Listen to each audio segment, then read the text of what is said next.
এমন ভাই দেখ এই পরিবেশটা কি সুন্দর, পৃথিবীটা কি সুন্দর। যারা অন্ধ কি বলে তো বুঝি না। তুই দিয়ে দেখতে তুই তো অন্ধ। আমি এখানে ক্লিয়ার পথটা দেখতে পাচ্ছি, তুই বুঝিস কিন্তু ক্লিয়ার দেখতে কদিন এদিকে কদিন এদিকে দাদা দাদা দে দাদা নাকি দাদা নাকি এটা দাদা আমি বলবো না। ও দাদা এটা দাঁড়াতে না আমি বলবো না।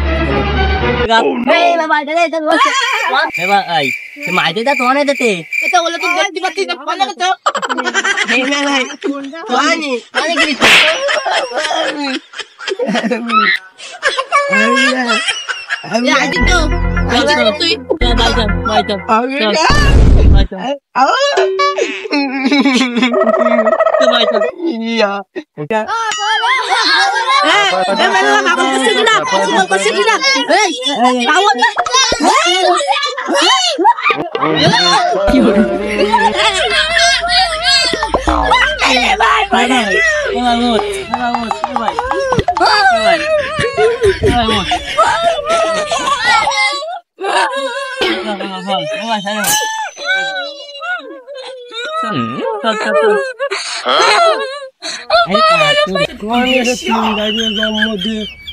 জীবনে খুব বড় ভুল করেছি।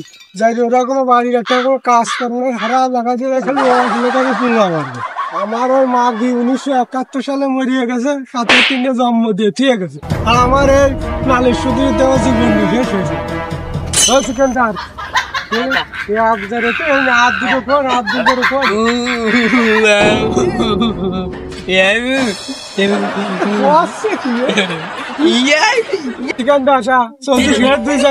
খুঁজে আসি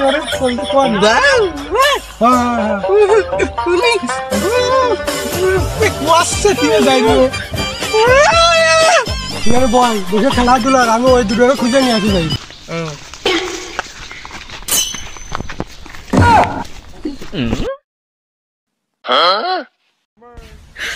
你别笑。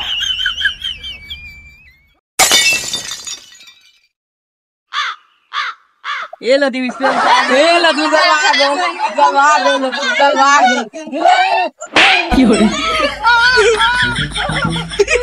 সো গাইস দরকার এখন ভিউ, তাই আমরা ব্যাচেলার পাবলিক থেকে ফালতু নিউজ আজকে আমরা শুনতে চলেছি লতিফ স্যার 3 ছেলে কিভাবে প্রতিবন্ধী হলো। চলুন আমরা লতিফ স্যার মুখ থেকে শুনে নিই। সো গাইস আমরা ফাইনালি লতিফ স্যার বাসায় চলে আসলাম। তো তার মুখ থেকে শুনে নেব তার 3 ছেলে কিভাবে প্রতিবন্ধী। আচ্ছা আপনার 3 ছেলে কিভাবে প্রতিবন্ধী হলো আমাদের দর্শককে একটু বলুন। বাড়া সরা মুই দে তো সাওয়ার মত বরিয়া দিল না বাড়া। আচ্ছা এ তো বাড়া না, এ তো মাউথ পেস, এ নাহলে তো কথা শোনা যাবে না দাদা। ইন্টারভিউটা নিতে আইছি, আপনি তো ভালোভাবে বলেন।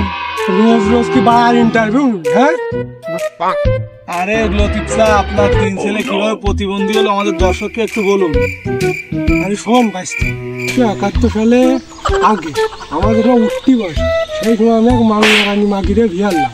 বিয়ারা করে সেই মাংমারানি মাগি দেখতেছি না যে আমার চারিবারে কত ধান ধান জমি সব আমার, বুঝেছি? জমি জায়গার তো কোনো অভাব নেই, সবই কি তোমার? হ্যাঁ সবই আমার। মানে আমার ওই মাংমারানি মাগি কলো কি যে তোমার মানে বেশি সব টাকা করে সুদি লাগাতে হবে। আনে বাঁচতে আমিও আমারও লোভ কম না, আমিও আনে লোভে করে সবটা সুদি লাগালাম। লাগানি করে আমার ওই সোয়াল মেয়ে, তারপরে ওই একটা টালিও ট্যাঙ্গো এই সমস্ত প্রতিবন্ধী আনে হয়েছে আমার। আর কি করা, এখন আমরা দেখতেছি লতিফ স্যার মন খুব আনচান করে বিয়ে করার জন্য, কিন্তু তার ছেলেকে জানি তারা বিয়ে করতে পারে না। লতিফ স্যার একটা জলজান্ত উদাহরণ, সে সুদ খেতে যেয়ে আজকে তার এই অবস্থা। তো আপনারা যারা এই সুদ দিয়ে টাকা লাগান বা সুদ খান আপনারা এ থেকে বিরত থাকবেন, নাহলে আপনাদের জীবনে এমন একটা কাহিনী ঘটতে পারে। তো লতিফ স্যার আপনি কি এই বিষয়ে কিছু দর্শকদের কিছু বলবেন? ভাই বলবো যে আমি যেরকম ঘুষ খাইছি আপনারা ওরকম ঘুষ খাবেন না, নাহলে আমার মতো এরকম হবে, সোয়াল নয় টালিও টানতে হবে। তাই আপনারা ঘুষ মুখ থেকে বিরত থাকুন, সবাই সুস্থ থাকুন, আল্লাহ হাফেজ। তো সবাই শুনলেন লতিফ স্যার মুখ থেকেই যে সে কি বললো।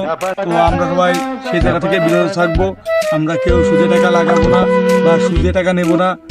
তো এই পর্যন্তই আমরা শেষ করছি। তো চলুন, খুদা হাফেজ।